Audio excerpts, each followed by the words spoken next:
TKI ini selalu dihantui karena membawa tulang dari rumah jin.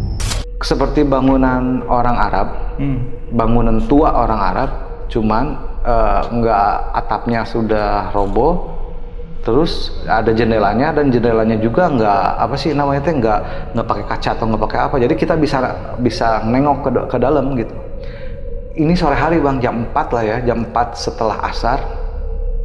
Pas saya nengok ke dalam itu emang agak gelap, cuman ke sinar matahari sedikit itu ngelihat orang tinggi besar, rambutnya panjang gitu, rambutnya panjang ke sini belah tengah kayak gitu. Di sini ada tanduknya, matanya merah, nggak ada hitamnya, terus hidungnya kayak hidung tengkorak dan mulutnya sampai telinga. Halo Sobat Buntu, Assalamualaikum. Balik lagi dengan saya, CEO Jalan Buntu. Saya mau tanya nih, ada nggak di antara kalian atau di antara keluarga kalian yang menjadi TKI di Saudi? Karena di video kali ini kita sudah kedatangan seorang narasumber yang akan menceritakan tentang pengalaman mistisnya pada saat dia menjadi TKI. Dan langsung aja kita gas kenalan. Abang, kenalan dulu. Namanya siapa? Nama saya Ades. Ades? Iya. Kayak minuman, Ades? Iya. Bukan promosi ya. Tapi namanya emang Ades apa ada panggilan sih itu? Panggilan, ya, panggilan sayang dari istrinya? Iya. Dikasih orang tua. Oh, dikasih orang tua. Dari mana nih? Dari Cimahi bang. Oh, berarti bukan abang dong, Akang? Akang, iya. Kang Des ya? Kang Des. Oh, oke, Kang Des. Panggilannya gitu aja ya, iya. Biar enak. Dari apa, Cimahi jam berapa tadi? Tadi jam 10, biasa 3 jam. 3 jam? Ke Depok, iya. Oh, emang udah sering Enggak kesini? sih, udah sering kesini. Ke daerah Depok, tapi... Depok Kota? Depok Kota. Oke, makasih udah datang ke Jalan Buntu dan mau cerita. Kita pesan minum dulu ya? Oh, iya. Oke. Bang, nih, ada minum sajian Jalan Buntu. Mau minum apa? Mau teh aja Pak, Bang. Teh susuk janda kembang. Oke, kalau gitu... Ini pakai susuk apa Bang? Pokoknya nanti nikmatin aja. Waduh. 2 ya. Makasih Bang.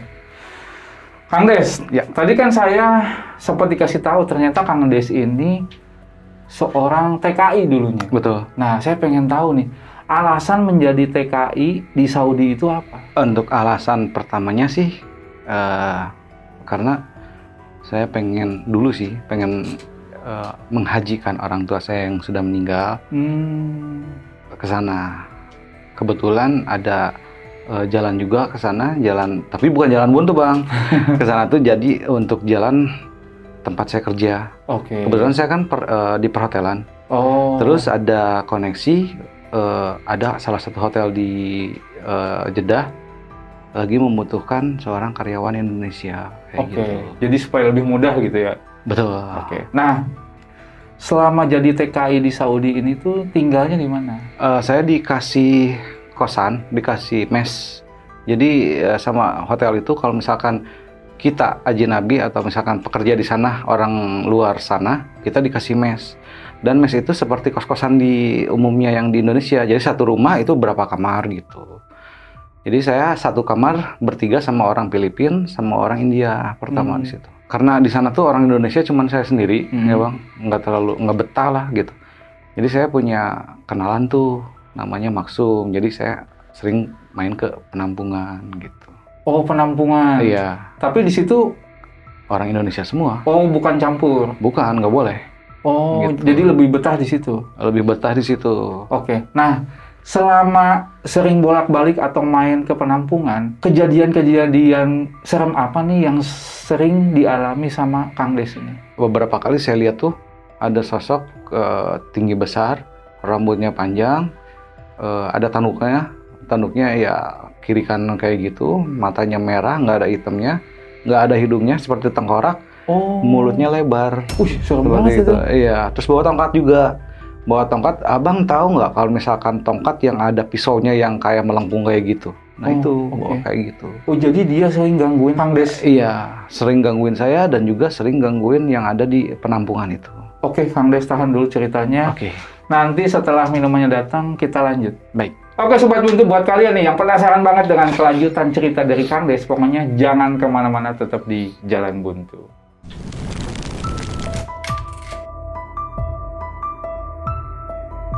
Selamat datang di channel Jalan Buntu yang akan menemani malam kalian.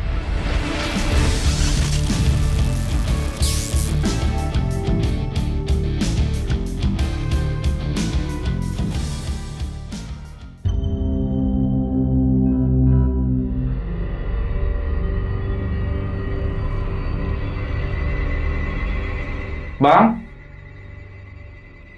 Nah, Kang Des, Ya. ini minumannya udah datang, silahkan langsung dicobain. Makasih Bang. Barangkali kurang manis. Terima kasih Bang. Silakan Bang. Diminum ya Bang ya? Silakan. Manis kayak susuk Bang. Awas nojos ya kata orang Cimahi itu. Tahu. Kang Des, langsung aja ya. Oke. Pengen tahu nih awal mula Kang Des itu menjadi seorang TKI sampai ke Saudi itu seperti apa? Jadi awal cerita kayak gini Bang. Saya pergi tuh tahun 2006, bulan Oktober.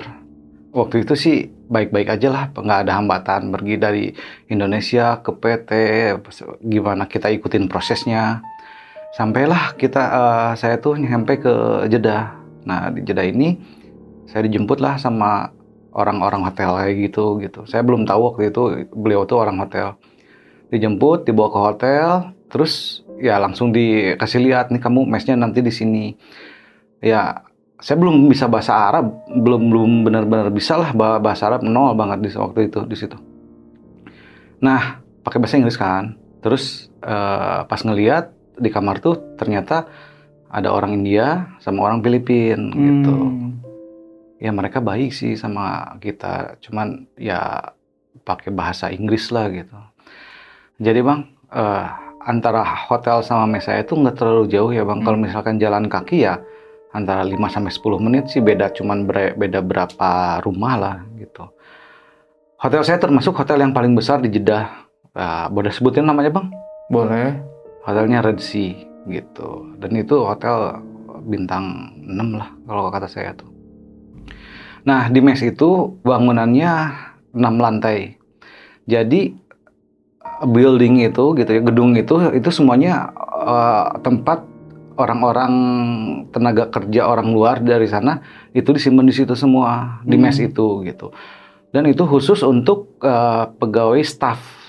Oh, tidak untuk sekelas manajer ke atas gitu.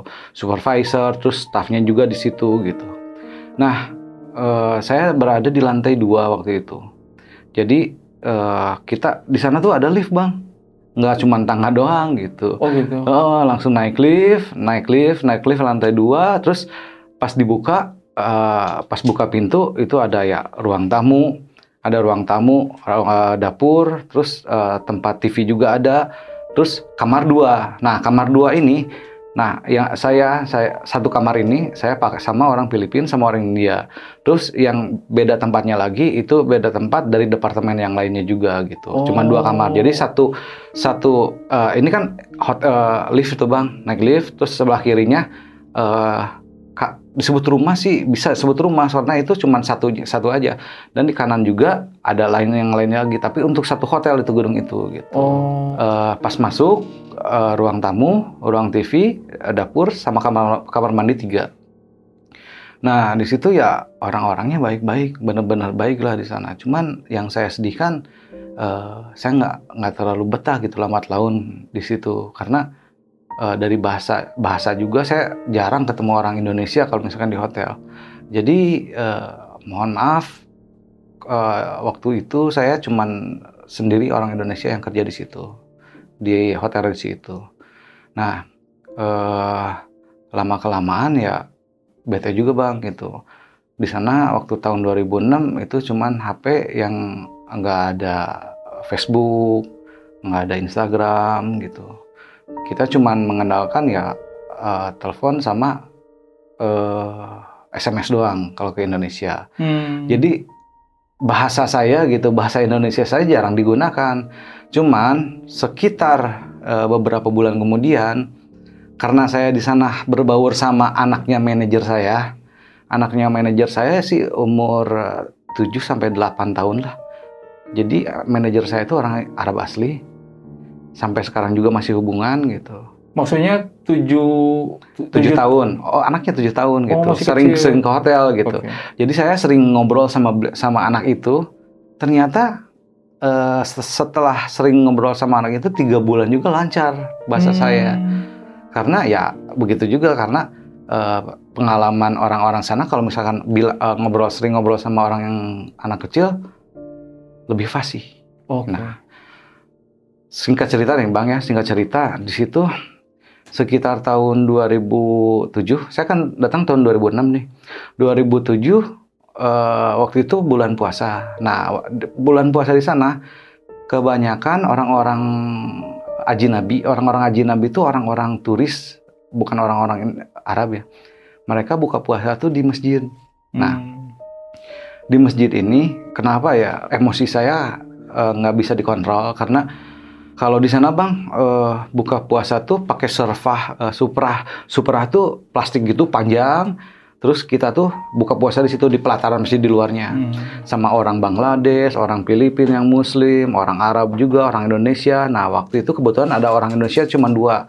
Saya sama Maksum ini. Saya belum kenal nih orang namanya Maksum ini. Terus pas sudah buka, kita lagi makan. Kebetulan nih samping saya orang Bangladesh. Nah, si orang Bangladesh ini sambil makan, dia ngomong ke temennya, kebetulan nggak pakai bahasa Bangladesh ya, Tagalog atau apalah namanya. Cuman kedengar yang sama saya bilang, ini ada orang Indonesia. Ya kalau misalkan di bahasa Indonesia, ini ada orang Indonesia. Terus kalau perempuan Indonesia ini enak ya katanya gitu. Nah di situ ya bahasanya bukan enak gitu ya, bahasanya bahasa kotor Bang gitu. Di situ saya nggak ambil pusing lagi, nggak nunggu lama lagi. Ada botol Laban, jadi di sana tuh botol Laban tuh kayak botol yogurt. Laban tuh ya mungkin yogurt kalau di sini. Saya lempar tuh ke mukanya di pinggir itu, di pinggir saya Bang, di pinggir di situ saya lempar ke mukanya. Di situ saya berantem sama dia gitu. Di situ ada orang Bangladesh 6 sampai 7 orang. Saya pukul orang itu, terus yang sisanya yang 6 orang itu mukulin saya dari belakang. Saya di situ nggak habis pikir, maksudnya nggak sakit atau nggak apa, yang penting dia habis gitu sama saya karena udah menjelekkan wanita Indonesia. Terus dipisahlah di situ, dipisahnya dalam artian dipisahnya tuh sama Maksum ini, tapi bantuin saya. Maksum tubuhnya kecil, cuman kekar gitu. Nah 6 orang ini sampai lari ke dalam, yang satu ini tetap di bawah. Terus saya dipisahin sama semua orang di sana, terus saya bilang, kamu mulut jaga, kata saya tuh. Terus dia bilang, emang bener, saya juga sering katanya mesen orang Indonesia, gitu. Ya maaf aja ya Bang ya, cuman ya sedih gitu ya, saya ngedengarnya juga, cuman emosi juga gitu. Nah di situ kenalan aja sama Maksum gitu. Lama-kelamaan saya deket tuh sama Maksum. Ya dia bilang, kamu kerja di mana? Saya kerja di hotel di sini. Terus Maksum, ya udah nanti lain kali kalau misalkan libur ke penampungan saya. Nah di sini nih Bang. Kalau misalkan orang yang pernah ke sana ngedengar kata penampungan tuh kayaknya kayak orang nakal lah gitu. Karena apa? Di penampungan itu 90% dulu orang-orang Indonesia yang ilegal, yang kabur dari majikannya gitu. Ya kebanyakan ya kabur dari majikannya Bang. Nah di situ ya udah kata saya itu di jalan mana, karena kalau di sana disebutin jalan dan nomor rumah pasti tahu, jadi nggak ada gang di situ Bang. Jadi jalan A nomor sekian ya pasti tahu saya gitu. Ya udah, nah beberapa hari kemudian saya tuh main tuh ke sana ke Maksum. Waktu itu malam hari. Nah di situ ternyata pas pas masuk gitu ke penampungan, ternyata gini gitu, seneng gitu Bang. Jadi ngebaur sama orang Indonesia, banyak orang. Jadi gini Bang, penampungannya tuh dia tuh seperti apartemen. Apartemen, tapi nggak ada liftnya gitu. Itu Maksum tuh di lantai atas, yang paling atas. Nah, berapa lantai? 4,5. Jadi di atasnya tuh setengah lantai itu dimaksudkan jadi Maksum tuh yang paling atas gitu. Nggak full gitu. Nah, Pergilah ke, ya masuklah ke situ. Jadi saya gambarin penampungannya bang, ada 6 kamar, terus kamar mandi 2, ruang TV nyatu sama ruang tamu gitu. Ternyata ya kata saya tuh, kenapa nggak dari dulu juga ke sini gitu, main ke penampungan. Nah di situ kita ngobrol-ngobrol lah di sana gitu sama Maksum sama yang lainnya gitu. Suatu ketika nih ada Maksum tuh ada bilang, ya kita umroh ke Mekah katanya gitu. Umroh ke Mekah kata saya tuh, hayu kata saya tuh. Kamu ada mobil nggak? Ya mobil gampang kata saya tuh, mobil mah gampang, mobil di hotel juga sama saya bisa dipinjam kata. Nah beberapa saat setelah itu saya mainlah ke Mekah ya, umroh ke Mekah ya. Kalau misalkan abang ya mau tahu, kalau misalkan kita dari Jeddah ke Mekah tuh nggak segampang ya kita dari Bandung ke Depok gitu. Jadi ada checkpoint yang harus kita lewatin. Dan checkpoint itu harus ngeliatin kita punya igomah. Namanya igomah itu ya KTP. Kalau misalkan di Indonesia KTP gitu. Kalau misalkan nggak ada igomah kita nggak bisa masuk dan juga langsung ditangkap di situ gitu. Nah seudah umroh ini saya umroh pakai pakaian bebas bang, nggak pakai ihram atau apa gitu. Oh gitu. Ya kalau di sana gitu. Tapi ya kalau mau pakai ihram tinggal pakai ihram sih. Nah sudah umroh kita lagi makan di restoran. Ya sebutlah restoran karena di sana semuanya restoran kalau misalnya tempat makan. Maksum ini bilang, ayo kita sambil lewat ke Kampung Jin yuk. Itu sore hari bang, nggak malam nggak apa, kita ke Kampung Jin. Nah kata saya tuh, emang ada Kampung Jin kata saya tuh di sini. Ada, ayo. Nah mainlah ke Kampung Jin gitu. Jalannya kemana? Ayo ke sini. Itu kalau misalkan dari waktu dengan macetnya sekitar 45 menitan lah dari Ka'bah itu. Nah, nyampailah di Kampung Jin. Yang apa sih? Yang saya pikir Kampung Jin itu ya rawa atau apa. Ternyata kan sebuah komplek gede. Cuman di situ ada satu rumah yang disebut rumah jin gitu. Nah, nih di rumah jin ini bang, jadi di depannya tuh banyak tukang-tukang yang kalau misalkan di kita mah kayak tukang-tukang asongan ya, kayak tukang bakso tahu. Kalau di sini mah, kalau di sana mah balilah sih. Namanya Balila tuh perkacangan gitu. Dan yang ngejaga itu mayoritas orang Yaman di sana. Nah, saya turun di situ, terus orang Yaman ini bilang, kalian mau kemana? Itu mau lihat itu. Oh itu rumah itu ya, iya. Nah di situ si orang Yaman itu belum ngomong apa-apa gitu. Saya masuk, terus saya nengok tuh rumah jin itu. Ternyata di luar juga kayak ada tulang-tulang, disebut manusia bukan, disebut hewan juga bukan. Saya aneh. Baru pertama ngelihat tulang-tulang yang seperti ini gitu. Saya nggak banyak ngomong, cuman saya sentuh si Maksum. Saya lihat itu apa? Udah jangan lihat. Pas ngelihat jendela, jadi saya gambarin ya rumah jin itu seperti bangunan orang Arab, bangunan tua orang Arab, cuman nggak atapnya sudah roboh. Terus ada jendelanya dan jendelanya juga nggak pakai kaca atau nggak pakai apa. Jadi kita bisa nengok ke dalam gitu. Ini sore hari bang, jam 4 lah ya, jam 4 setelah asar. Pas saya nengok ke dalam itu emang agak gelap. Cuman ke sinar matahari sedikit itu ngelihat orang tinggi besar. Rambutnya panjang ke sini belah tengah kayak gitu. Di sini ada tanduknya, matanya merah, nggak ada hitamnya. Terus hidungnya kayak hidung tengkorak dan mulutnya sampai telinga. Mulutnya sampai telinga, bulu-bulu, tapi pakai jubah hitam gitu. Jubah hitam. Tangannya yang saya nggak lihat tuh, tangannya tuh menjulur kayak apa sih? Kayak akar gitu. Nah di situ saya bilang, astagfirullahaladzim kata saya tuh. Langsung saya ke bawah. Jadi si rumah jin ini kita harus naik dulu sedikit tanah. Saya tuh lari ke bawah. Si Maksum masih di situ. Saya lari ke mobil. Terus si orang Yaman ini, isfinta katanya gitu. Kenapa kamu? Ya gitu. Isfinta isyuf min hinak katanya gitu. Kenapa? Kamu melihat apa di sana? Nah saya tahu ceritanya itu dari orang Yaman ini gitu. Ada cerita ini. Itu saya ngeliat orangnya seperti ini kata.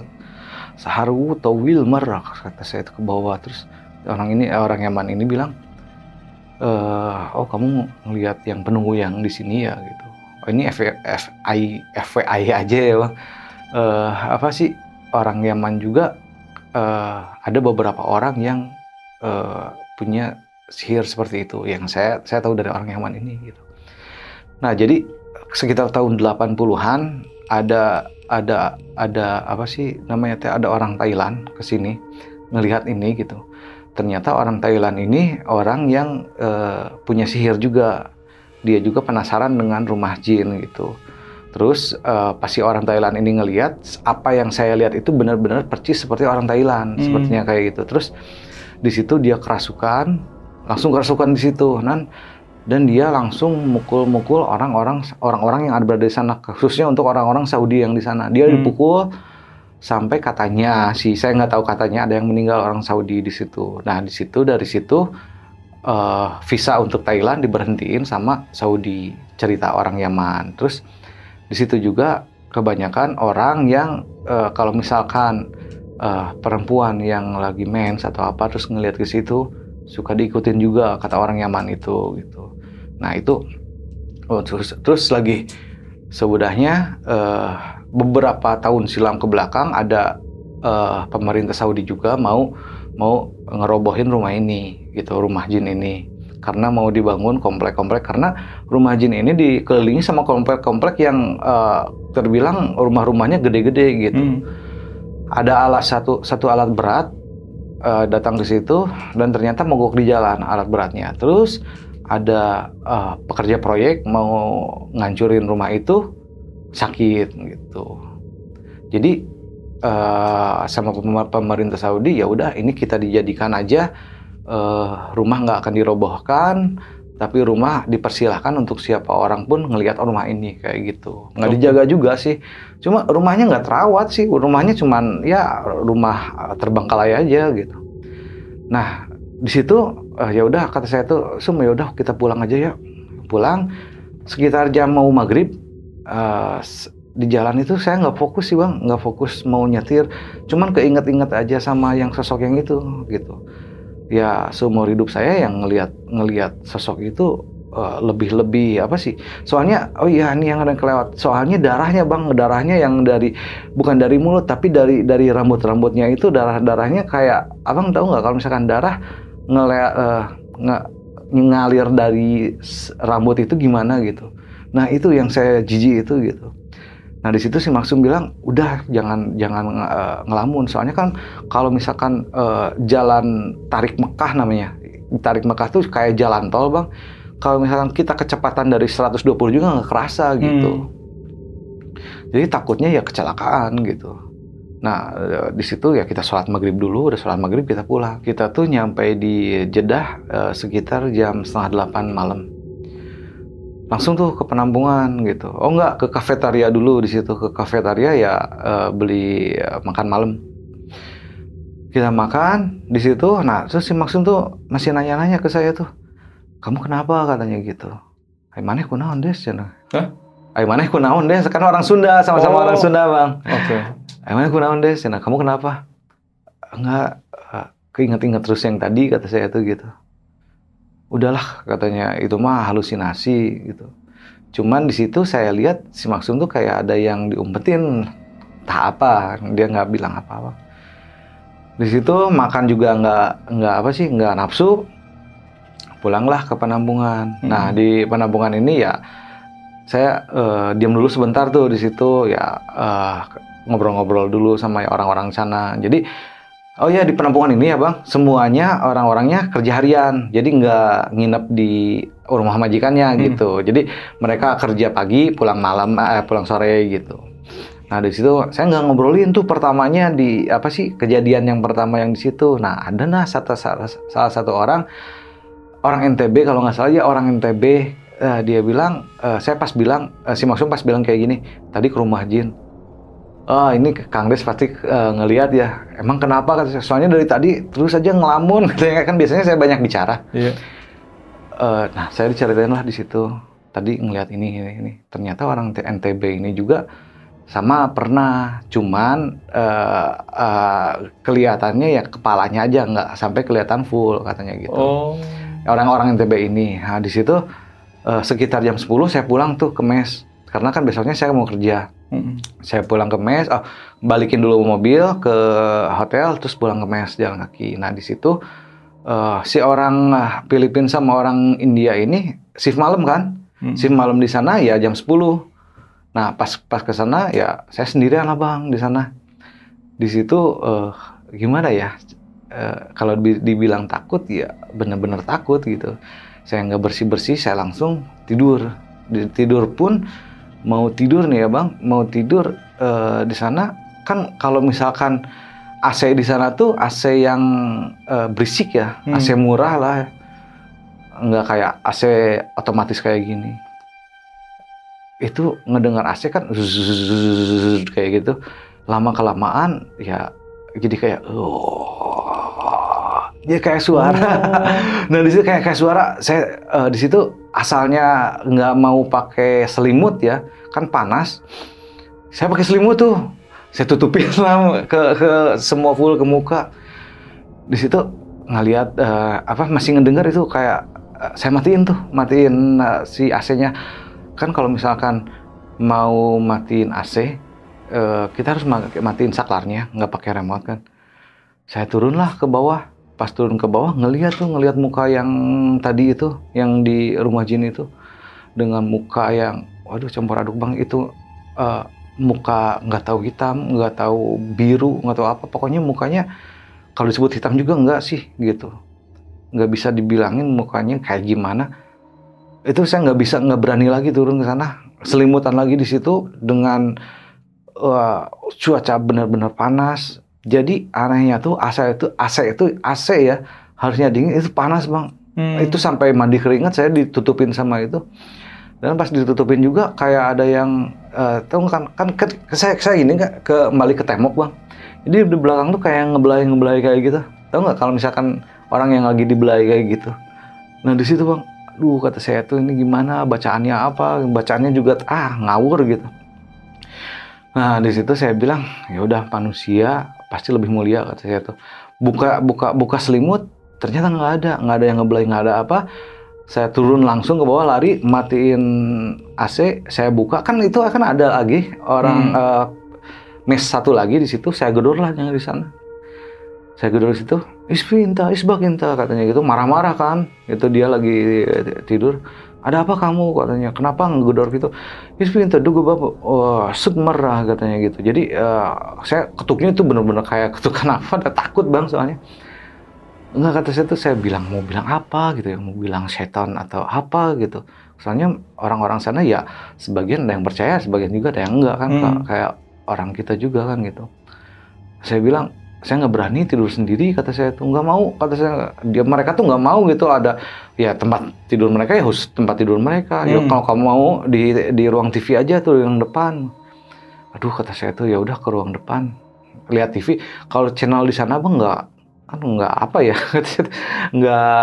nggak ada channel Indonesia, cuman kalau sekarang tuh apa sih namanya tuh lupa lagi lah, pokoknya itu cuman satu channel Indonesia. Saya lihat ini acara-acara jadul, kata saya tuh. Itu lagi ngeliat TV, emang udah mau tidur, saya tuh udah mau tidur kayak gini, tapi tahu nggak, ada kata-kata yang bilang, kata dia, irja inta, katanya gitu, balik lagi kamu, katanya gitu. Kata saya tuh apa itu? Jadi itu di situ sekitar jam 1 malam, saya kebangun lagi tuh, mau tidur mau apa, kebangun lagi, irja inta, irja tuh balik kamu, katanya gitu. Tapi balik kemana, kata saya tuh. Di situ aduh nggak bisa, saya gedor lagi si orang-orang itu. Itu orang Filipina juga, orang India juga ada, cuman nggak ada orang Indonesia gitu di situ. Saya gedor lagi, itu kata saya tuh ada yang bilang nih, ada yang ngebisikin ke saya. Mungkin dia bilang, ya udahlah kamu, kata saya, kamu mengganggu aja, katanya. Saya keluarlah di situ, jadi nggak berani tidur di penampungan itu, di rumah di mes itu. Saya keluar, saya cari kafetaria, cari ngopi gitu. Soalnya di sana mah kebanyakan jam malam Bang, jadi di sana sampai jam 2 sampai jam 3 subuh rame gitu. Jadi kalau misalkan malam-malam ya tempat main gitu. Saya tuh ke kafetaria yang nggak jauh dari mes. Saya pesan kopi sama sandwich, terus ngelihat selagi makan itu ngelihat si makhluk yang itu lagi diem di pinggir jalan. Itu tubuhnya bener-bener besar, itu 2 meter lebih, 3 meter, mau 3 meter mungkin. Di situ saya nggak bisa ngomong, nggak bisa apa, cuman saya tahu nih di situ sambil makan juga saya ngebayangin ini ada kelakuan apa nih yang salah dari saya nih gitu.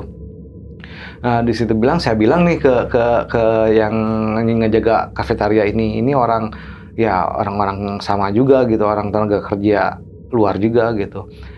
Muhammad, kata saya itu, karena kalau misalkan di sana kalau kita nggak tahu namanya kecuali ke orang Indonesia, kita bilang Muhammad aja gitu. Nah kalau ke orang Indonesia biasanya Ji ya Haji kan bilang gitu. Muhammad, kata saya itu, dan itasuf min barah fi syaitan, kata saya itu. Fi syaitan aja. Saya bilang, kamu lihat tuh keluar ada setan, kata saya tuh. Setan apa katanya gitu kan. Saya bilang, iya tuh kata setan. Iwa sufina fi syaitan marra tawil, kata saya tuh. Itu lihat di luar ada setan tinggi banget, kata saya tuh gitu kan. Inta majnun, inta kamu bodoh, katanya gitu. Kata saya tuh. Nah di situ itu sekitar jam setengah tigaan di situ saya mau ke penampungan asalnya. Tapi kan kalau ke penampungan harus pakai taksi kan lumayan jauh lah ya gitu, 20-30 menitan. Di sana taksi juga murah bang, cuma 5 real di sana. Kalau pakai taksi juga gitu, nggak pakai argo. Nah nungguin lah taksi, adalah ngelewat taksi, pesan taksi saya ke penampungan tuh.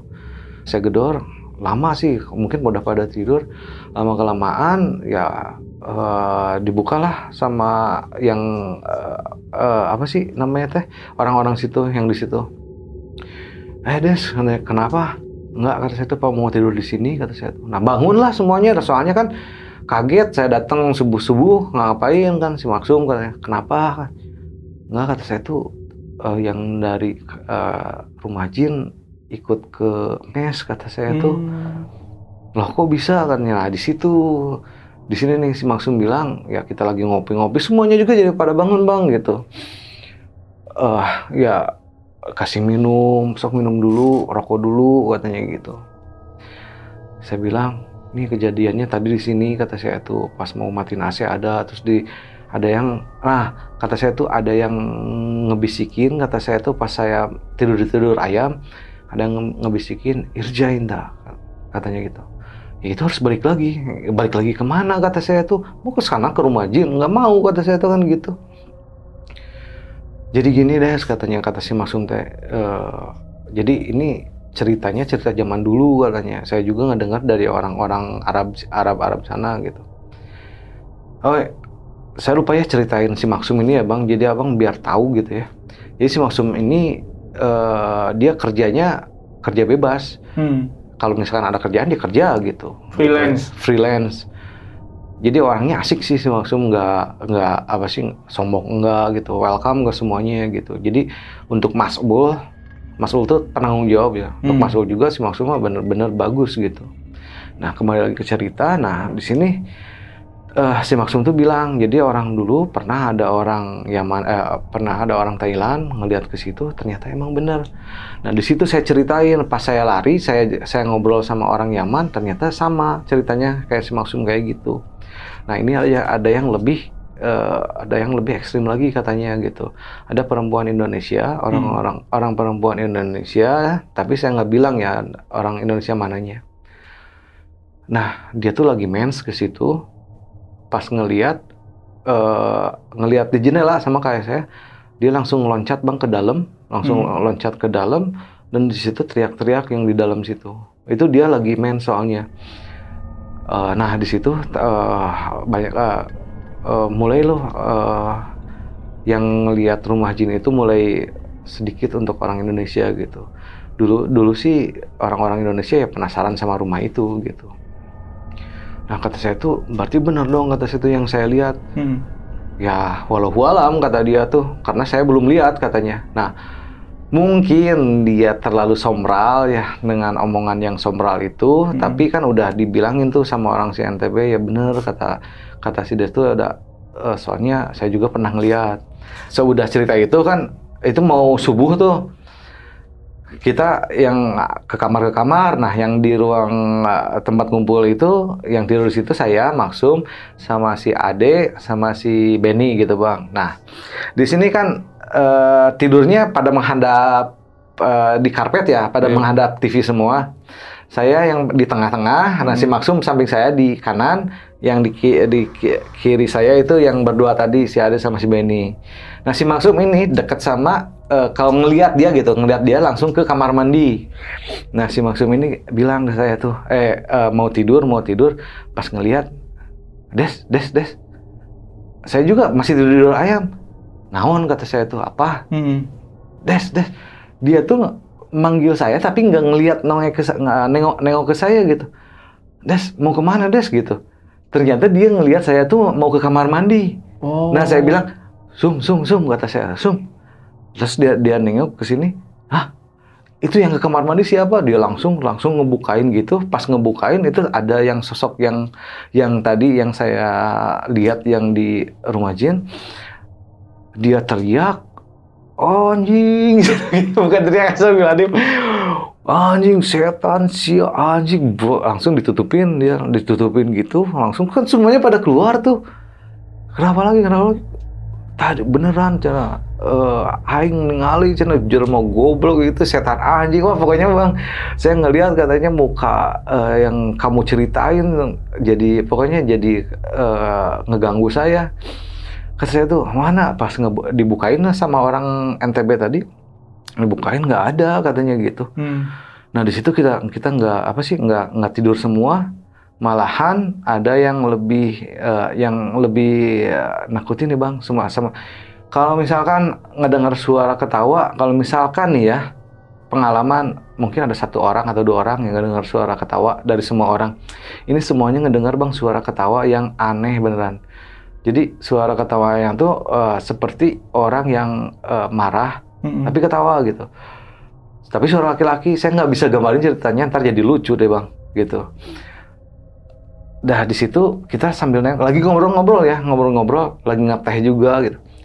Nah ngedenger itu pada ngeliat semua, dan suaranya ada di suara yang kamar yang dekat kamar mandi itu, yang pas ngeliat.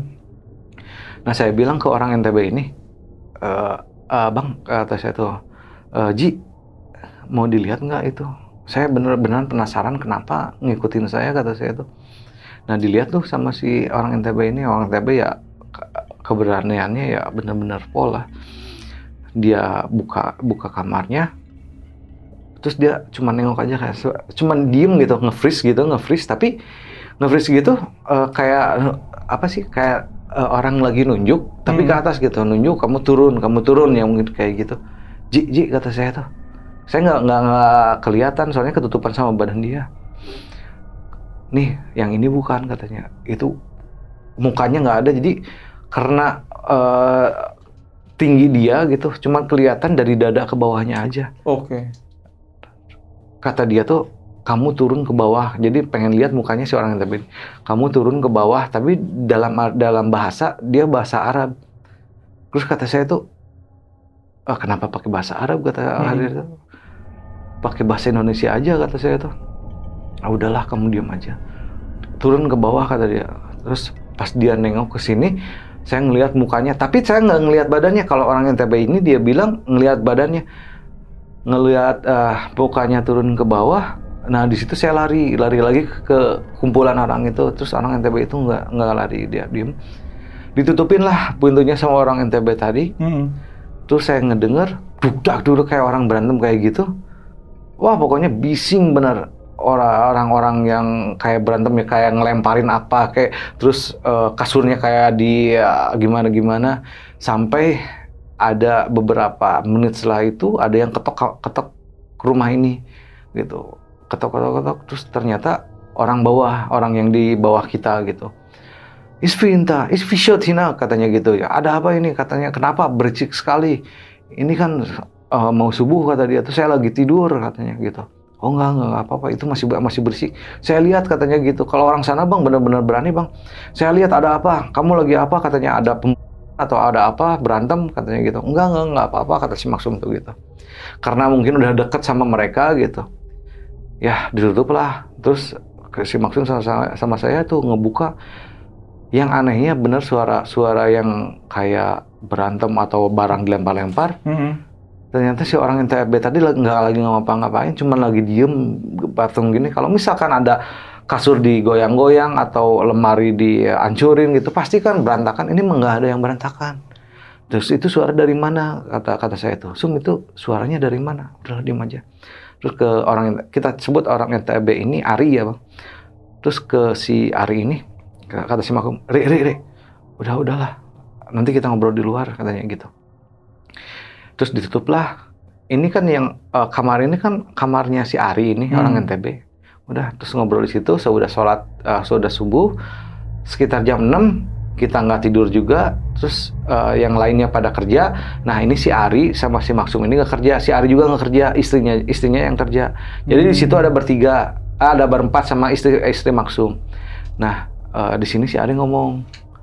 Ternyata dia bawa tulang yang ada di rumah jin itu, waktu ke sana dia bawa tulang dan disimpan di kamar itu gitu. Mau lihat katanya gitu, mau apa sih, mau lihat tulangnya kayak gimana gitu. Coba lihat kata saya tuh, tapi saya nggak berani ke kamar kamu katanya. Dia bawa tulangnya, ternyata tulangnya tuh seperti apa ya bang, tahu kayak bengkung gitulah, cuman potongan tulang kayak bengkung gitu, kayak ini nih. Cuman patah gitu. Oke. Tapi cuman berapa meter ya? 1 jengkal lah ada. Nah ini kata saya waktu itu 3 tahun atau 2 tahun ke belakang, waktu dulu dia bilang saya bawa ini gitu. Tadinya saya mau bawa pulang ke NTB katanya gitu. Ya kata si Maksum, kenapa kamu bawa yang kayak gini ke sini katanya gitu. Ya penasaran aja katanya. Ya itu keberaniannya full. Nah di situ pas saya pegang ya bang. Anget tapi hawa dingin gitu. Pak, barangnya panas tapi hawanya jadi dingin ke tangan gitu. Nah saya bawa di situ. Kata saya tuh udahlah.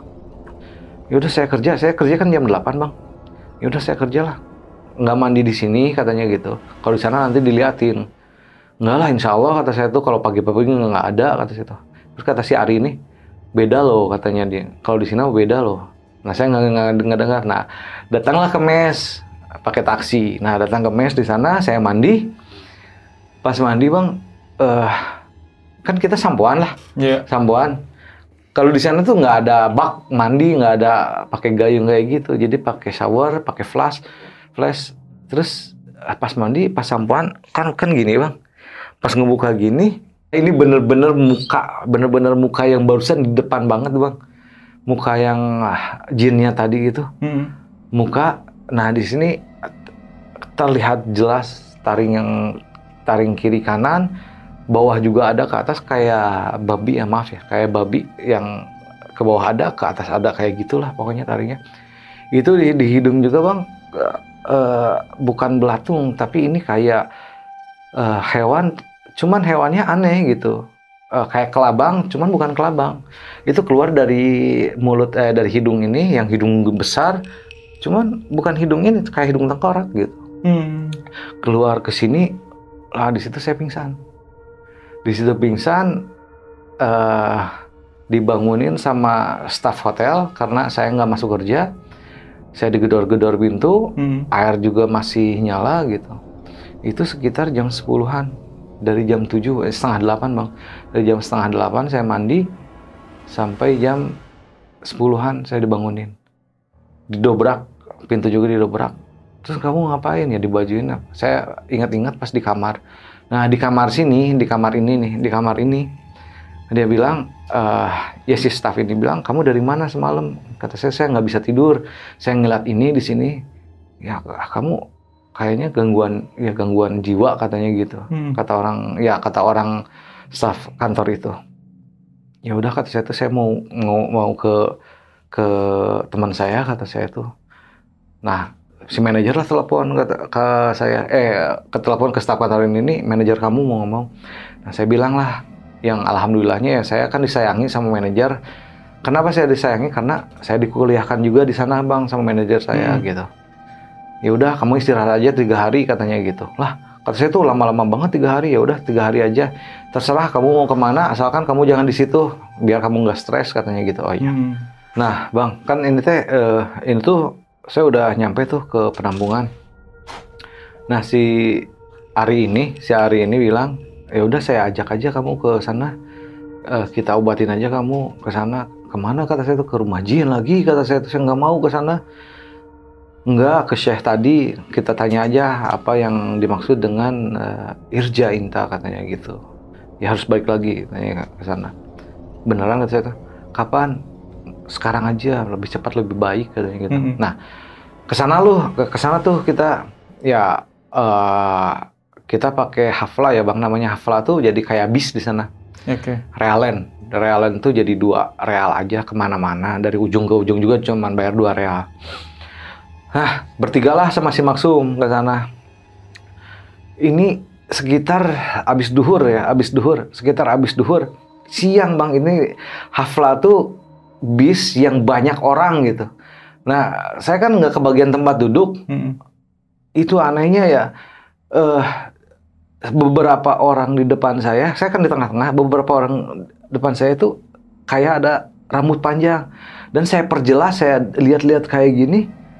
Ternyata ya si sosok itu ada di situ, itu siang-siang bang. Si sosok yang tadi, jin yang tadi itu di depan saya tuh ada beberapa orang gitu.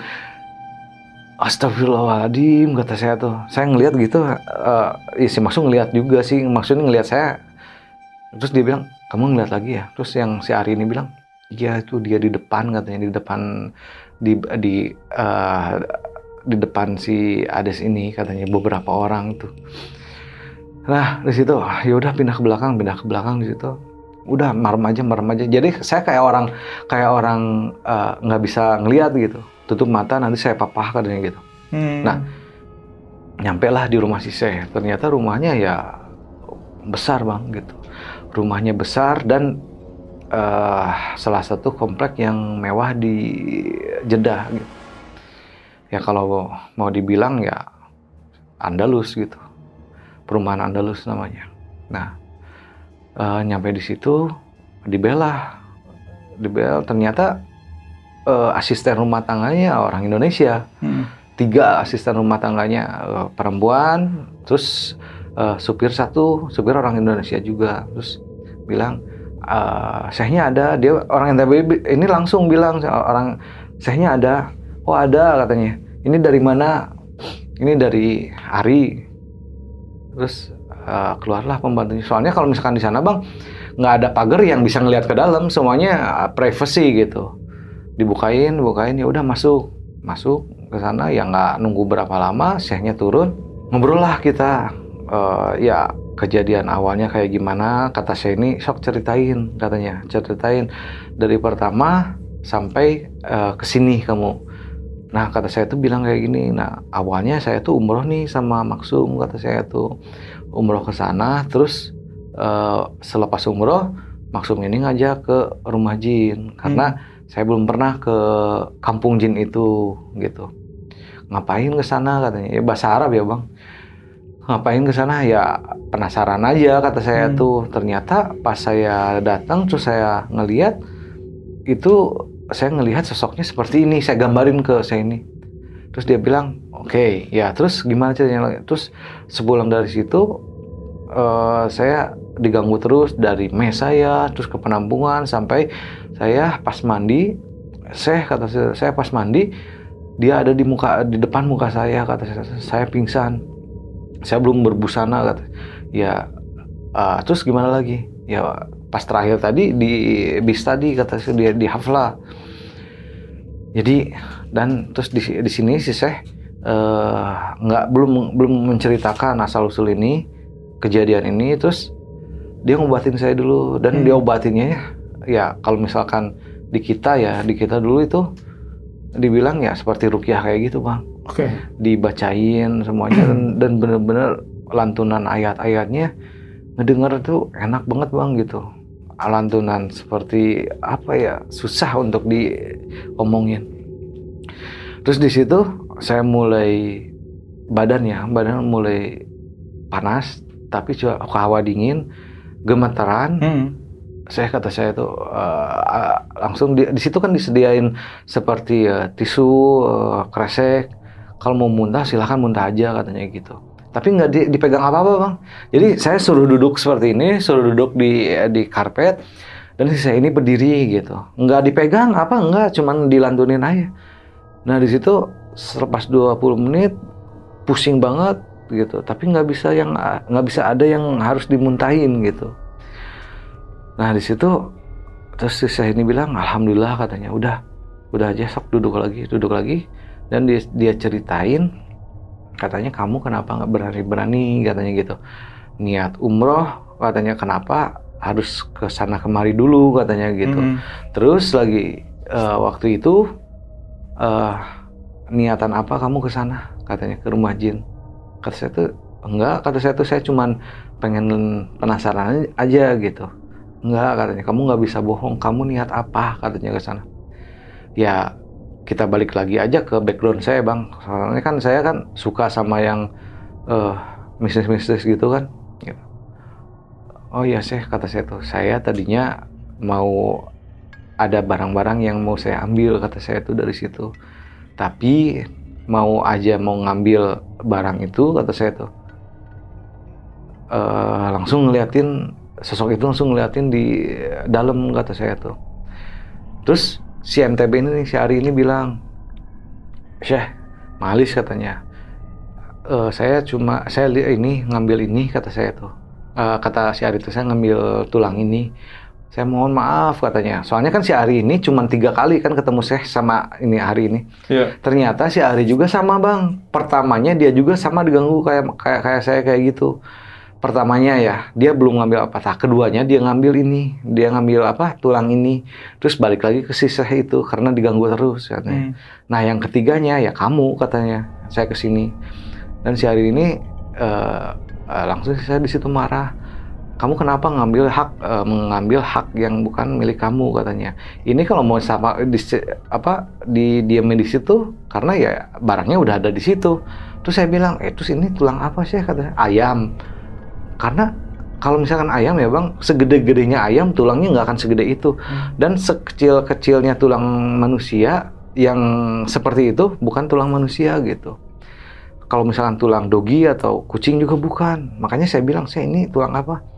Dia bilang, walau alam katanya, ini tulang, ya udah tulang aja, ada aja di situ. Tapi tulang tuh ada 2 bang. Jadi tulang yang untuk di luar dan tulang untuk di dalam. Jadi si Ari ngambilnya untuk yang di dalam gitu. Dia tuh ternyata masuk ke dalam. Nah, saya juga sama, tadinya mau ngambil batu yang ada di situ. Cuman kan batunya tadinya mau diambil ke Indonesia sama saya mau disimpan gitu. Cuman ya masih kejadiannya seperti itu gitu. Nah, pas di situ sih saya bilang gini, nih dia nanti pesan juga sih. Kalau kamu niat misalkan niat mau umroh dari mana atau niat bagus gitu, apalagi itu ke Ka'bah atau ke Mekah atau ke Madinah Al-Munawwarah juga, jangan sekali-kali diselipin niat yang nggak baik katanya gitu. Terus saya bilang, saya kan nyalahin si Maksum, ini Pak Maksum yang ngajak ke rumah jin itu katanya kan gitu. Ya si Maksum mah makanya si Maksum mah cuman niat saya cuman ngeliatin aja. Cuman saya dari perjalanan dari Ka'bah ke rumah jin kan lama tuh bang, sekitar 20 sampai 30 menit. Ya di situ di perjalanan ya saya sih ada niatan saya mau ngambil batu di situ terus buat nanti pulang ke Indonesia gitu. Nah di situ ya kamu niatin aja yang benar, biar nggak diganggu gitu. Nah selepas pulang dari situ, alhamdulillah tuh bang nggak ada gangguan apa-apa lagi gitu. Sampai situ. Sampai diobatin sama si Syekh itu. Cuman saya nggak bisa berani bilang namanya, soalnya kan sampai sekarang juga termasuk imam masjid yang ada di situ, di daerah situ. Oh gitu. Jadi kan di sana mah kalau imam masjid di sana nggak sembarang imam masjid gitu. Jadi kalau misalkan imam di sana harus, yang saya tahu ya, harus hafal 1 Al-Quran. Gitu. Makanya saya nggak bisa bilang apa-apa gitu namanya, terus cuman perumahan kompleknya aja yang saya tahu gitu, yang saya bilang Andalus, sudah aja. Oke Kang, silakan diminum dulu. Oke. Kang Des, mau tanya sedikit nih. Tadi kan ngomongin tentang rumah jin ya? Iya. Pas ngelihat sosok itu di dalamnya, sempat ngelihat ruangan dalamnya kan ya? Oh enggak, jadi saya ngeliat jendela seperti ini, langsung ada sosok itu. Oh, jadi nggak tahu nih di dalam ruangan tuh ada apa aja, misalkan ada perabotan atau gimana? Enggak ada bang, nggak ada perabotan apa-apa. Kosong nah, gitu? Enggak kosong. Nah, pas saya ngeliat di situ kan itu sekitar jarak 5 atau 6 meteran lah dari jendela itu, 5 atau 6 meter. Dari sini aja, jendela sini ke situ bang. Oh. Gitu bener, itu sore-sore hari lagi. Nah itu tuh fungsinya tulang tuh buat apa? Nah, si Ari ini, saya gimana ya, cuman si Ari ini bilang, dia mau dibawa ke Indonesia. Enggak, maksudnya fungsinya tulang itu ada di rumah jin buat apa? Gitu? Oh, nggak tahu. Soalnya ada aja gitu bang, tulangnya di situ. Saya juga nggak tahu itu tulang apa. Jadi nggak tahu siapa yang nyimpen tulang itu di situ? Nggak tahu. Makanya kalau misalkan dibersihin juga, nggak mau lah saya ngebersihin. Terus orang lain juga, orang sana ngebersihin juga, saya tahu lah sifat orang sana gitu. Nggak mau lah, kalau misalkan bukan rumah dia, ngapain dibersihin gitu. Oke. Nah, Kang Des sendiri, ini kan rumah jin tuh bisa dibilang urban legend-nya ya? Iya. Di Saudi ini. Iya. Nah, selain rumah ini, ada nggak urban legend yang buat orang Saudi itu apa lagi? Kalau untuk orang Saudi sih, mereka cuma rumah jin aja sih yang saya dengar. Soalnya kan rumah jin ini ada pada zaman, kampung jin ini ada pada zaman Rasulullah juga kan gitu. Oh, dari dulu? Dari dulu kampung jin ini. Nah, ada juga urban legend untuk orang-orang Indonesia gitu bang, di sana juga gitu. Karena kan orang Indonesia dari dulu juga kan kerja di sana. Ada salah satu penampungan dan di situ ada perempuan yang sama orang-orang kita juga. Oh, sesama sesama TKI lah istilahnya. Sesama TKI itu sama 4 orang. Ini cerita tahun 90-an. Oke. Sama 4 orang di situ sampai sekarang bangunannya nggak ada yang kuat bang. Itu cuman di bawah ya. Ini saya gambarin ya. Ini satu apartemen, tapi dia bukan di apartemen. Jadi dia kelewat lorong gitu. Dia ada di belakang apartemen, tapi satu apartemen gitu. Satu apartemen itu ternyata di situ pernah ada kejadian TKW, tenaga kerja wanita. Dia ada sama 4 orang Indonesia juga sama. Dan entah kemana gitu ya mayatnya atau jenazahnya. Ternyata yang di situ suka ngelihat perempuan itu sampai saya pulang juga gitu. Ceritanya ada aja. Oh gitu. Iya. Apartemen itu tuh udah ada dari sejak kejadian tahun 90-an itu? Udah ada gitu.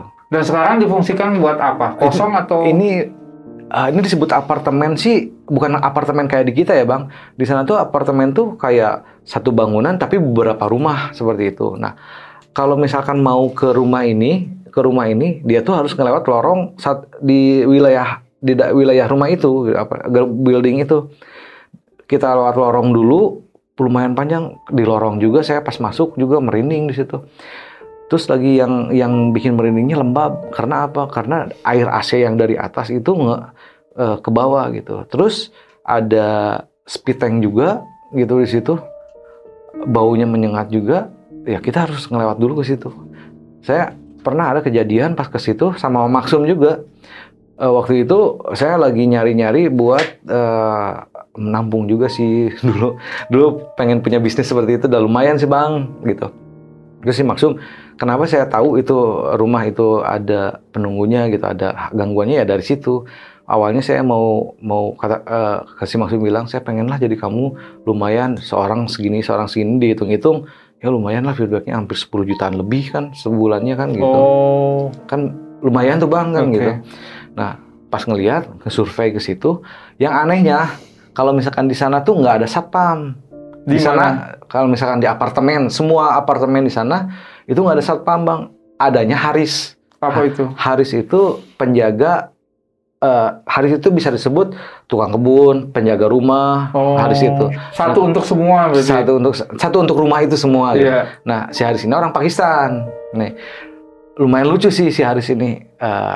Ya Syekh kata saya tuh. Saya mau lihat kamar yang di belakang. Boleh, silakan. Tapi kamu aja yang sama teman kamu yang lihat ya, katanya. Saya nggak mau ke belakang. Terus kata si Maksum tuh, inta khauf ya, katanya. Inta khauf, inta khauf, taib. Iya, anak khauf. Ya, kamu takut ya, khauf tuh kan takut. Kamu takut? Iya takut. Makanya saya kalau misalkan ke belakang saya nggak itu. Nah di situ saya tanda tanya. Kata saya tuh, bener merek tempatnya, yang bener bawa tempat. Biarin lah, kan bukan kamu ini yang nanti tinggal di sini. Pas ngebuka, jadi ada pagar dulu. Bukan pagar ya, kita sebut apa ya, gerbang lah ya, gerbang tapi untuk 2 motor masuk. Itu pas masuk gerbang itu ngelihat, itu sore juga kayak malam bang. Jadi tembok tinggi, dia tuh jalan kayak ke lorong gitu, ya panjang lagi, terus becek juga, lembab.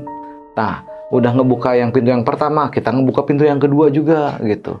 Nah pas pintu kedua saya ngelihat di situ ada halaman, masih ada halaman kayak tanaman apa ya, kalau di sini kayak tanaman mawar kayak gitu. Cuma di sana nggak ada kembangnya gitu. Nah kata saya, ini berarti ini ada yang ngurus. Nggak tahu, makanya kan gitu, nggak tahu. Kalau misalnya nggak ada yang ngurus pasti kering lah tanaman ini, kata saya itu kan gitu. Nah di situ ada terus ditutup. Kalau misalkan di sini apa ya bang ya, tutup pakai apa sih? Nah asbes kayak gitulah. Kanopi ditutup. Terus di situ ada sofa juga ada, talajah tuh kulkas. Jadi di luar juga ada kulkas. Wah kata saya tuh, benar-benar enak bang. Itunya apa sih, suasana aman lagi. Pas dibuka itu baunya bang kayak bau bangkainya, bener-bener bau bangkai. Dibuka pintu langsung bener-bener kayak bau bangkai. Kalau misalkan ingat itu kayak di sini nih bang, baunya. Kata saya tuh bau. Anehnya si Maksum nggak bau. Jadi saya aja yang nyium baunya di situ. Maksum udahlah, kata saya tuh, udah jangan, nggak mau, kata saya tuh, bau bangke. Bau apaan, kata dia tuh. Terus si Maksum kan langsung teriak tuh, Muhammad, tal. Langsung si Pakistan ini melambaikan di luar. Apa katanya? Kesini katanya. Nggak mau, takut, ada saya, kata saya tuh.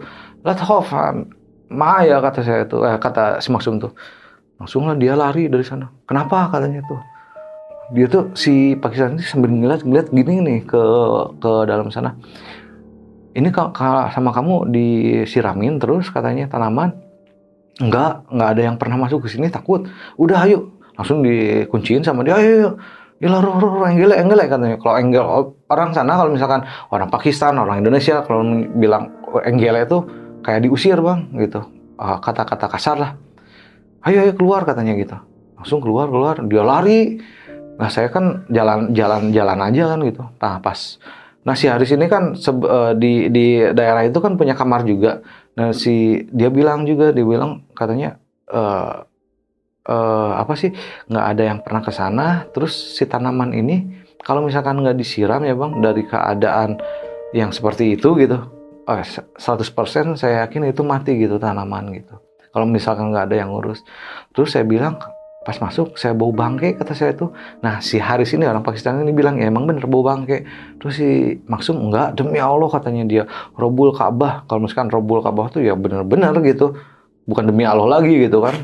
Dia Robul Ka'bah, cina saya nggak nyium bau-bau. Beneran kata saya tuh. Nah si Haris ini bilang, saya kalau misalkan lagi patroli katanya, cuman sampai pintu aja. Terus kalau misalkan saya penasaran, saya suka nengok kayak gini, itu ada perempuan Indonesia katanya melayang dari sana, melayang sampai itu dalam hitungan detik sampai gerbang itu gitu, sampai gerbang itu. Makanya saya nggak mau kalau misalkan patroli juga, nggak pernah nengok gitu. Nah itu urban legendnya, itu sih ceritanya. Ada namanya nggak itu? Apanya? Rumah itu tuh dinamain apa? Kalau di sana sih nggak ada rumah dinamain kayak di sini kan, kosan ini nggak ada di sana, cuman jalan aja. Oke. Terkenalnya itu kan tadi rumah jin. Kalau ini rumah apa? Kalau ini adanya di Sare Nahda. Sare itu jalan, Nahda itu nama perumahan. Oke. Kang Des, saya mau tahu nih perwujudan jin yang ada di Saudi atau di Arab ini seperti apa? Kan kalau di Indonesia itu ada pocong, genderuwo, kuntilanak. Nah, kalau perwujudan orang Saudi itu seperti apa jinnya? Ya, bagus sih pertanyaannya. Nah, ini saya punya saudara yang udah dianggap seperti adik sendiri di sana, seperti anak sendiri. Itu orang Arab asli. Nah, namanya Hasan. Dia sering ke sini, sering ke Indonesia. Kalau di Indonesia ya main sama saya sebulan, 2 bulan di sini di rumah gitu. Ada kejadian si Hasan di apartemen diperlihatkan sosok pocong. Terus dia bilang, Ades katanya gitu, Ades, jin di sini kenapa bentuknya seperti ini, seperti ini, seperti ini. Dia omongin ada kain yang apa sih? Kain yang menutup badan, terus ada monyet katanya gitu. Kan di sana mah nggak ada katanya. Di sana mah paling ada anak kecil, terus ada yang berbentuk syekh, maaf, yang seperti kakek-kakek janggut panjang. Soalnya kan di sana bang, orang sana kalau dipegang jenggot, itu lebih baik gitu. Misalkan orang sana marah nih, kita pegang aja jenggotnya gini, atau nggak ada jenggotan pegang gini, dia langsung baik gitu. Oh, jadi misalkan Kang Des marah, terus saya pegang begini-begini. Kalau di sini dicabok di sini. Terus lagi di sana. Nah, terus lagi di sana, saya pernah ya. Itu serius? Serius. Gini-gini? Betul. Nggak sopan kan kalau di kita? Kan beda-beda, apa namanya teh? Kultur. Iya. Beda budaya. Betul. Soalnya di sana kalau misalkan saya ya awal masuk ke sana, saya nggak pakai kumis. Kan rata-rata tuh nggak boleh jenggot, kumis gitu ya, nggak boleh. Sama saya gitu, terus orang sana suka loh bang, jadinya maaf ya, di sana juga ada gay gitu. Makanya itu orang, saya nggak tahu ya orang Mesir atau apa ya gitu. Saya lagi jalan-jalan gitu, mau ke warung, dia bilang, Muhammad ta'ala katanya gitu, Muhammad kesini, apa kata saya tuh, mau nggak kita di kamar, terus bilang, kata saya tuh, lah kata saya tuh, ana mau Filipin. Soalnya kan orang Filipin di sana dianggapnya homo. Oh, iya. Kata-kata apa emang begitu? Gimana ya? Kebanyakan. Terus panjang ya kalau misalkan di sana sih ceritanya. Oke. Kang Des, saya pengen tahu nih, kalau di Saudi nih seperti apa? Kalau di kita kan ada santet, ada pesugihan, babi ngepet, apalagi ya, banyak lah gitu ya. Nah, di Saudi ada nggak yang kayak gitu? Kalau di Saudi itu, khususnya untuk orang Saudi asli sih ya, yang saya tahu dari teman saya, itu kebanyakan banyak orang yang dari luar bawanya dari luar, yang dekat-dekat. Contohnya seperti Yaman. Kalau Yaman sih ada. Apa tuh kalau di Yaman apa? Saya nggak terlalu tahu ya namanya apa, cuman namanya di sana tuh sejenis semuanya apa? Sihir. Oh, sihir. Nggak ada nama, kayak babi ngepet atau susuk atau apa gitu. Kalau di sana, di situ namanya sihir. Terus lagi ada salah satu kejadian, ini di tahun 90-an ya kebanyakan. Ada orang Indonesia yang nunjukin kemampuannya di dekat masjid.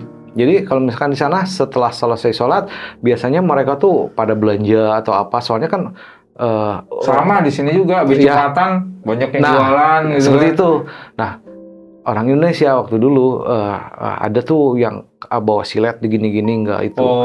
Malahan langsung dideportasi, Bang. Oh gitu. Soalnya di sana itu sama sihir tuh nggak boleh. Oh, nggak boleh. Dan di situ ada khusus polisi untuk sihirnya juga. Maksudnya gimana? Ada polisi sihir. Maksudnya untuk polisi agama lah. Kan di sana tuh ada polisi itu ada 2. Polisi untuk polisi biasa kayak di kita. Terus ada polisi yang suka nilang-nilang gitu. Nah, suka itu. Nah, ada polisi juga mubahis. Mubahis itu kayak polisi yang khusus untuk agama nih. Kalian nggak pernah sholat nih. Kalian di waktu sholat terus ada di jalan ditangkap, terus dipenjarakan. Dipenjarakannya khusus gitu.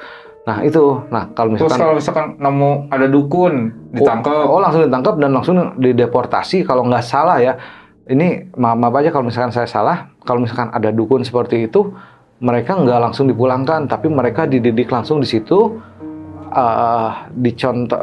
dikasih pengarahan, kayak kita disuruh di les dulu beberapa bulan, beberapa tahun di situ, sampai dia tobat gitu. Oke, tapi kalau orang Saudi, nah, digimanain tuh? Ditangkap terus digimanain? Kalau orang Saudi, yang saya tahu ya di sana, mereka nggak begitu percaya akan hal sihir. Oh, jadi di sana nggak ada, Saudi itu dukun tuh ada? Ada. Jadi orang-orang sana, karena kebanyakan dari pekerjaannya dari luar nih, kebanyakan yang ngomong, misalkan seperti ini contohnya, saya punya temen nih, ini kejadian asli bang. Saya punya teman, dia driver juga. Terus si majikannya ini bilang, saya mau, katanya orang Indonesia bisa nih ngirim santet lah seperti itu, katanya gitu.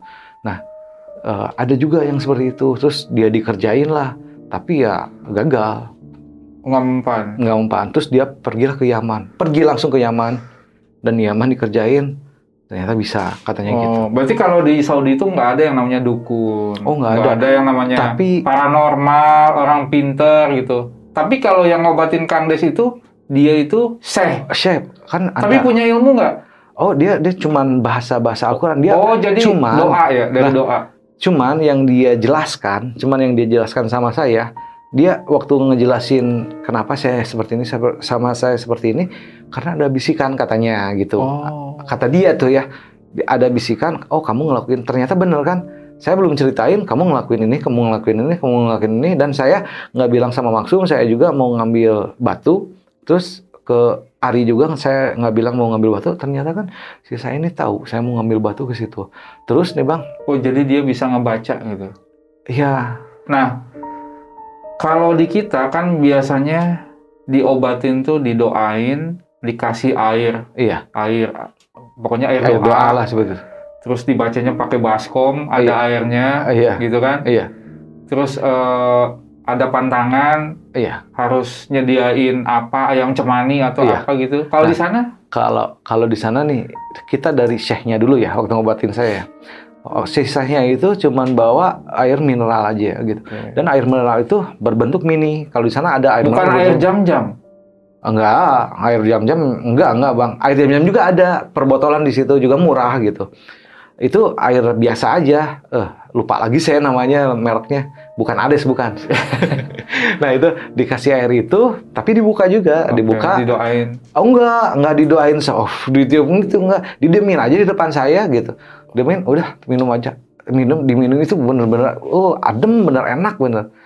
Nah di situ. Nah, satu lagi ada nih dari Taif. Kalau misalkan itu saya dapat cerita dari teman saya di Taif. Ini cerita orang India. Di Taif ini orang Hindi ini, abang juga harus tahu ya. Kalau misalkan Hindi juga sama bang kayak kita, dia juga percaya, maksudnya suka nyantai kayak gitu. Dan dia bukan Muslim, tapi dia nyembah dewa. Nah di Taif ini dia mau coba tuh, mau berdoa sama dewa atau mau apa, karena dia pengen punya istri. Kan dia kerja di hotel tuh bareng sama saya. Lah kata dia, saya udah beli kepala sapi, katanya gitu kan. Sapi dari sana, beli kepala sapi, terus sediain apalah katanya gitu. Sama sajian-sajiannya seperti itu. Kata dia, bukannya saya dapat perempuan katanya, tapi saya dihantuin sama sosok ini. Dan di India itu saya lucu-lucu bang, itunya apa, makhluk halusnya gitu, jin-jinnya, setan-setannya. Dia bilang, saya didatengin sama perempuan yang kakinya panjang katanya, terus nggak pakai daleman, katanya gitu. Cuman kalau kata kita mah mungkin kalau ngewe, tapi mungkin ini versi nggak itulah gitu. Kalau Hindi gitu bang. Nah di sana tuh sih kebanyakan di sana yang bawa hal-hal yang seperti ini ya orang-orang yang dari luar Arab, seperti ya Yaman, seperti itu. Kalau orang Saudi nggak? Kalau orang Saudi, mereka tuh terlebih ke penasaran kalau kata saya. Soalnya apa? Nih, saya lagi ngobrol seperti ini. Kalau misalkan di sana malam Jumat, mohon maaf aja, saya setelah kejadian ini, saya jadi jarang ke Maksum gitu ya. Jadi saya dekatnya sama keluarga yang manajer saya gitu. Jadi dekatnya sama orang Arab pasti. Nah, saya pernah ngomong nih sama keluarga yang manajer Mustafa Katua namanya, manajer saya itu. Sama manajer, Mister, kata saya tuh, kamu percaya nggak akan hal-hal yang sihir seperti itu? Iya, sihir emang ada katanya gitu. Sihir ada. Terus kata saya tuh, kamu takut nggak kalau misalkan disihir? Ya takut katanya gitu. Jadi kalau misalkan dari keluarga teman saya ini, mereka takut disihir.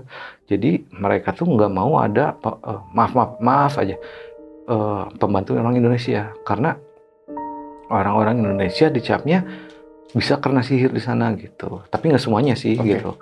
Jadi dia ambil dari Filipina. Kalau di Filipina sih nggak ada gitu.